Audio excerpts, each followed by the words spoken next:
ગઢનો રાજવી સાહેબ જેને ધર્મનો એક નેજો ફરકાયો, એના નામનો આજે પાઠ. એ જ્યોતના દર્શન જો ભૂલી ચૂકી જો થઈ જાય ને તો અજવાળું થાય ને થાય. સમસ્ત રામદેવપીર ભક્ત મંડળે મળી બધાનો સાથ સહકાર લઈ અને આજે ચંડીસરની ભૂમિકામાં આ મંડપ નીચે આપણે બધાને જે જ્યોતના દર્શન કરાય એ ભક્ત મંડળને તાળીઓથી વધાવતા કરવું તો છે બધાને, પણ જેવું દી એકતાની શક્તિ ભેળી ના થાય ને તેવું દી મેળ આવે એવો નથી.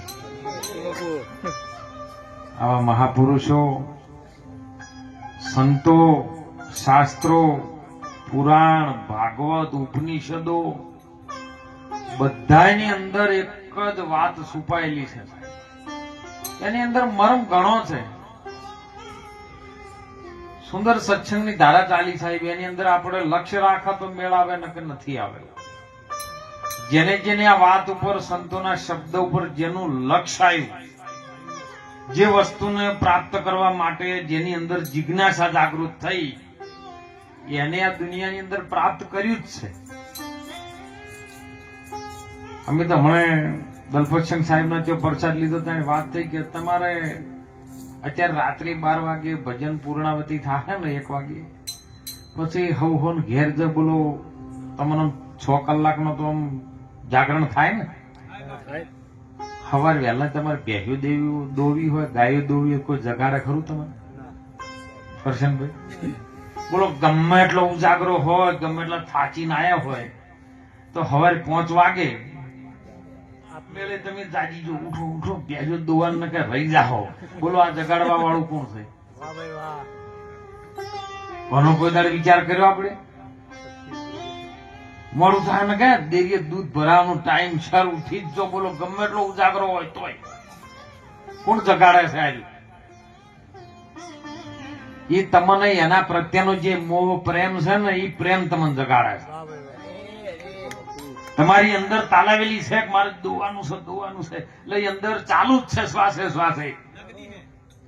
એવી લગ્ની કદાચ જો પરમાત્માના નામમાં લાગી જાય ને તો કોઈના પાસે તમારે હાથ લોબો કરવાની જરૂર જ ના લેજો. જેસી હે પ્રીત કુટુંબ છે એસી જો હરી છે હોય. હરીથી, પરમાત્માથી, જેને આપણને જીવન આપ્યું છે,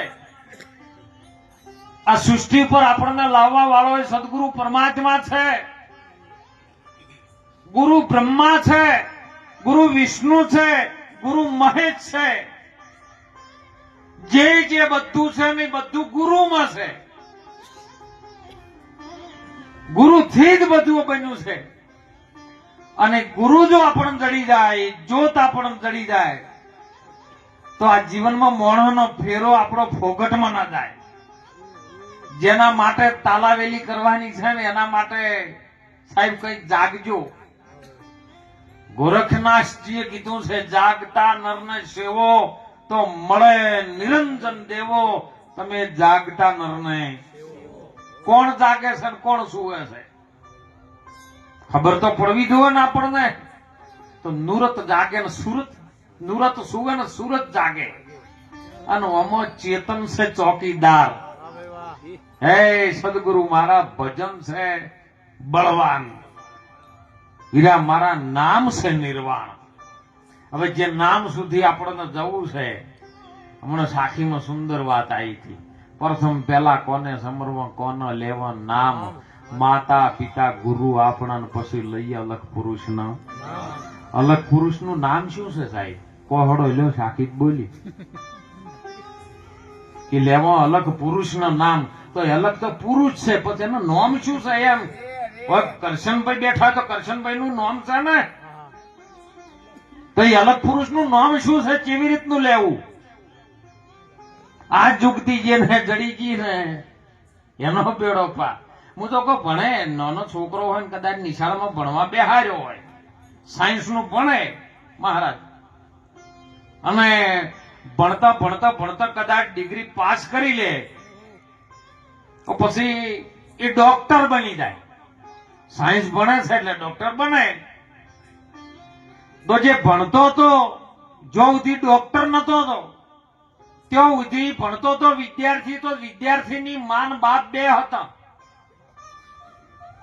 ભણતો તો એટલી ઘણા વિદ્યાર્થી હતો જ્યાં સુધી ડિગ્રી અને પાસ નથી થઈ, ડોક્ટર નતો બન્યો ત્યાં સુધી એના મા બાપ હતા. પછી ડોક્ટરની માં કોણ બન્યો, ડોક્ટરનો બાપ કોણ?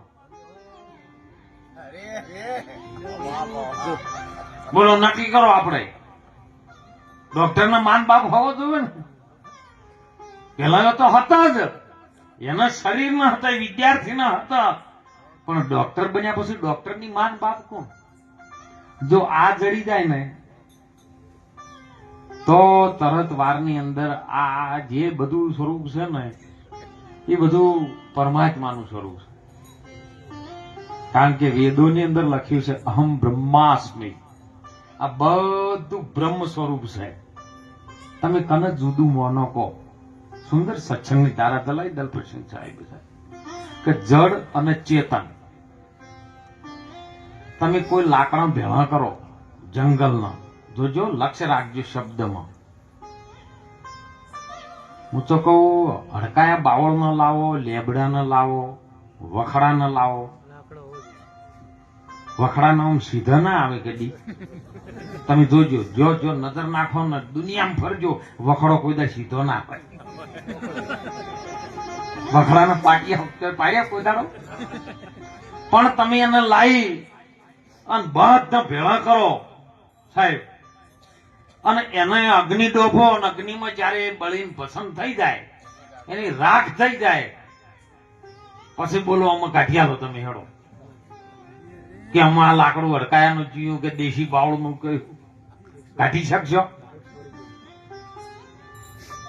એમ ગુરુ મહારાજની જે જ્ઞાન અગ્નિ છે ને એની અંદર તમારા જે પણ દેહ ભાવનું, નાતીનું, જાતિનું, મારાનું, તારાનું, મૂસાનું, નેતાનું, કાળાનું, ધોળાનું, મારું તારું, આ બધું જ્ઞાન અગ્નિમાં બળીને ભસ્મ થઈ જાય. કેવલ તમારા સ્વરૂપનું ત્યાં જ્ઞાન થાય, ત્યાં કશું રહેતું જ નહીં. તમે કના જોડે વાત કરો?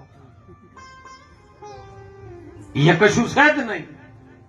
એના જે સ્વરૂપમાં હલન ચલન નથી, આવન જાવન નથી, જન્મ મરણ નથી, કાળું ધોળું, નાતી જાતિ કોઈ છે જ નહીં. તમે કના જોડે ઝઘડા કરો?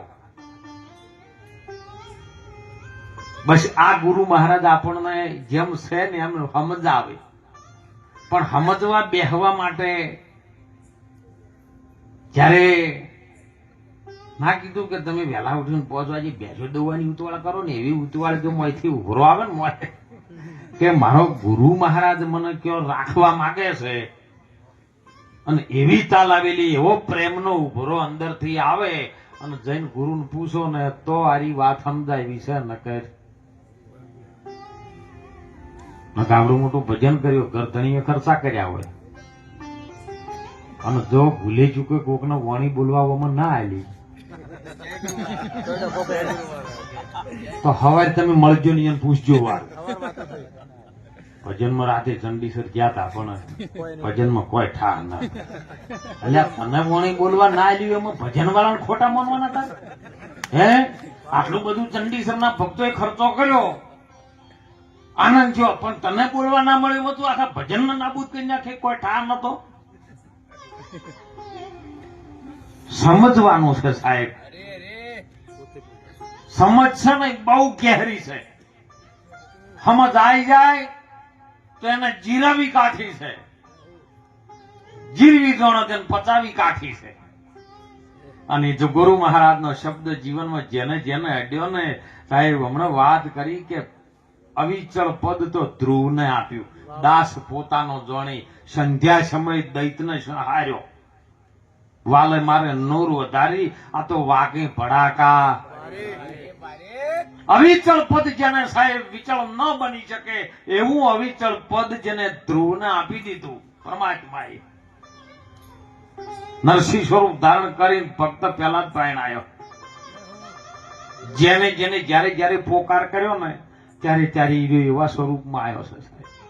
હરિને ભજતા હજી કોઈની નથી જતી લાજ મેદવાની, પણ જેની સુરતા લાજી સોમળિયાની સાથ આ તો વદે વેદ ને પસે વાણી વેદ ને વાણી થી પરદતો રહે સાહેબ એવું સ્વરૂપ ગુરુ મહારાજ આપણને બતાવી દે.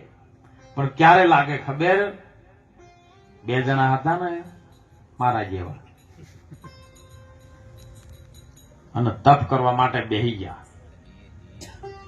કે ભગવાન નારાયણ ને પ્રસન્ન કરવા છે, ભક્તિ કરવી છે, તપ કરવું છે. ભગવાન નારાયણ ક્યારે પ્રસન્ન થાય? બેઠા સાહેબ તપ કરવા માટે 1 વર્ષ 2 વર્ષ કરતા કરતા કરતા 50 60 70 વર્ષ થઈ ગયા, પણ ભગવાન ના મળ્યા. સપનું ના આવ્યું કે ભગવાન મને સપનામાં મળ્યા. અમારા જગુબેન કે બાપુ મને ભગવાન નો સપનો બહુ આવે, અને દિવ્ય સપનું જોવે એને જ દિવ્ય સપનું આવે ને. જેનું લક્ષ્ય એમાં લાગ્યું હોય એને જ સપનું આવે સાહેબ. એમાં 70 વર્ષ સુધી 2 જણા બેહી ગયા, પણ ભગવાન જેવા છે ભૂલથી આમ દર્શન આલે એવું સપનું ના આવ્યું. અને એવામાં 70 વર્ષે નારદજી તો થઈને નીકળ્યા. નારાયણ નારાયણ કરીને ઉભા રહ્યા એટલે જોઈ પેલા ઉભા થઈ અને નારાયણને પ્રણામ કર્યા કે હે પ્રભુ, તમે તો 3 લોકમાં ફરવા વાળા નારદ છો, તમે મહાન પુરુષ છો, ભગવાન છો.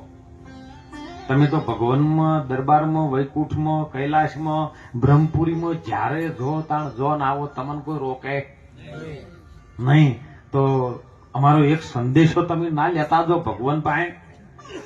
70 વર્ષ થઈ ગયા છે પણ અમને ખોટું સપનું આવતું નહીં હોય ભગવાનનું. સદગુરુની દયા વિના સપનામાં ન આવે સત્સંગ, પણ કૃપા થાય ગુરુદેવની તો પછી ચડે ભક્તિમાં. અમને સપનું ભગવાનનું કેમ આવતું નહીં તમે કહેજો ને. આટલો સંદેશો તમે નારાયણપુરીમાં જતા હોય વૈકુંઠમાં અને ભગવાન નારાયણને કહેજો કે અમને હીરા ક્યારે મળશે. નારદ મુનિ કે ભાઈ સંદેશો લઈ જવાની ફરજ મારી છે, હું તો ટપાલી છું.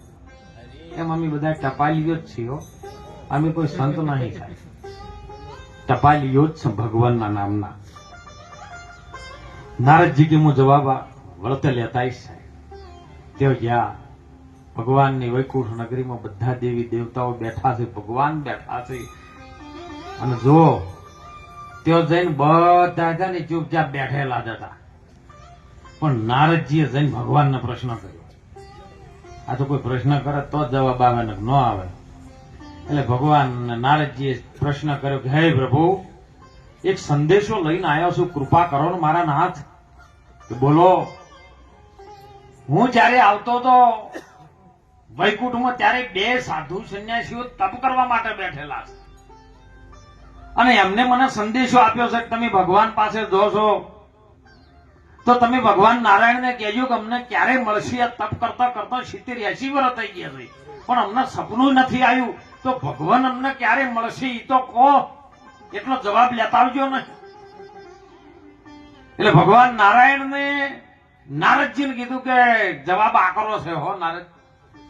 એટલે નારદ કે આકરો હોય કે પોચો હોય મારે શું લેવાય, મારે તો આલી જ દેવાનું છે ને, મારે રાખવાનું ક્યો છે.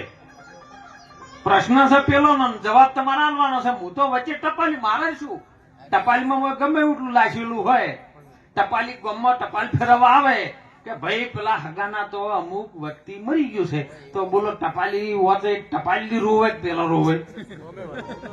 ટપાલી બધા રોવે ખરો? એ તો ટપાલી આલી છૂટો. નારદજી કે મારે તમારો જવાબ આલવાનો છે, મારી એના જ દેવાનો, મારે કોઈ લેવા દેવા જ નહીં. પણ તમે જવાબ તો આલો, કાઠો હોય તો કાઠો.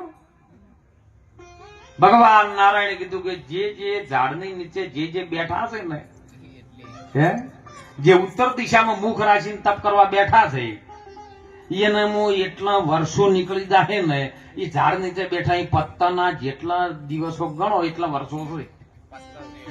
જે ઝાડ નીચે બેઠા છે એ પત્તાના વર્ષો નીકળી જાય, એ પત્તા છે એટલા વર્ષો નીકળી જાય ત્યારે દર્શન આપી.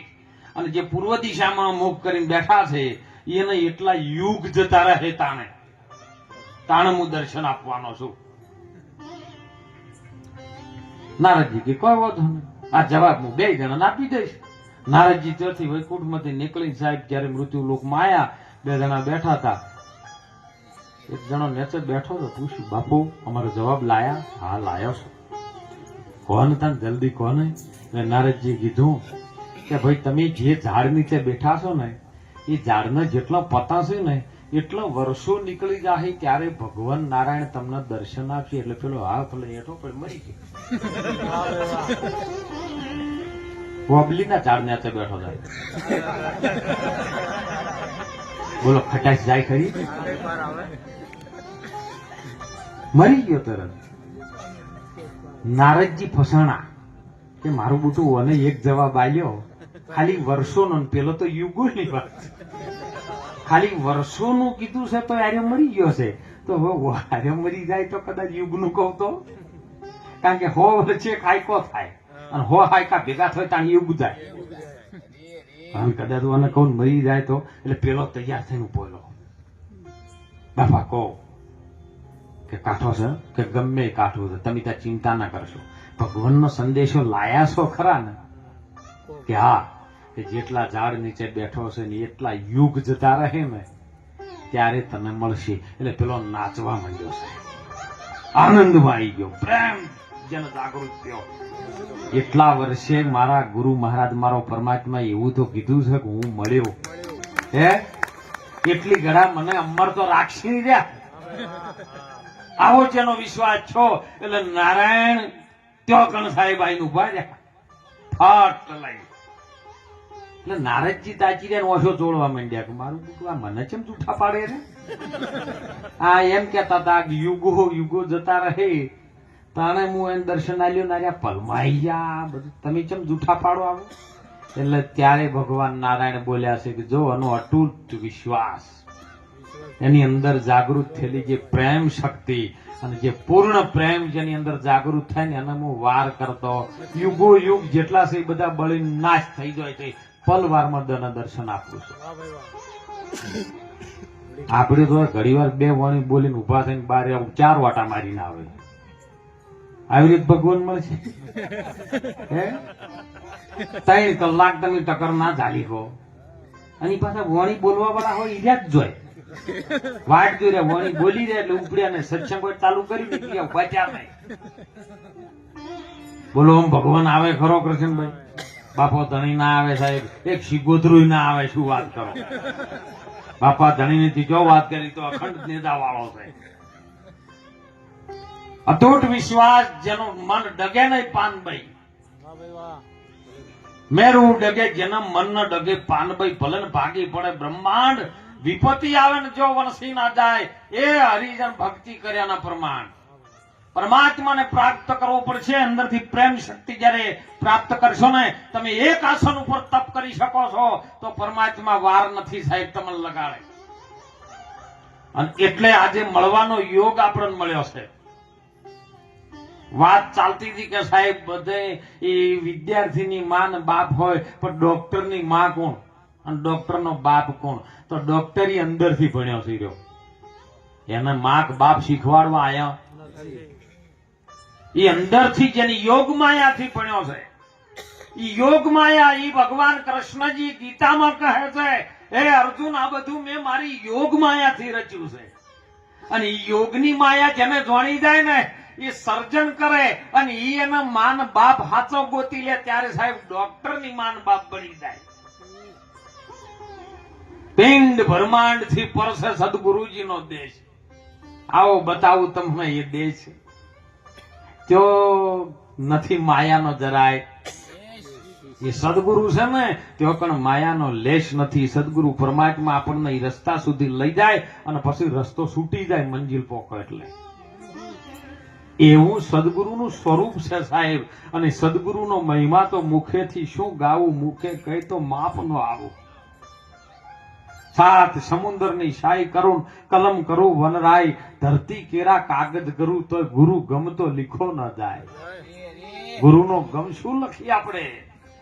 અને એટલે સંતો તો કહે છે કે જીવનમાં મોહણનો અવતાર મળ્યો ને મારા મફતલાલે હાલ કીધું હૃદય ગોદડા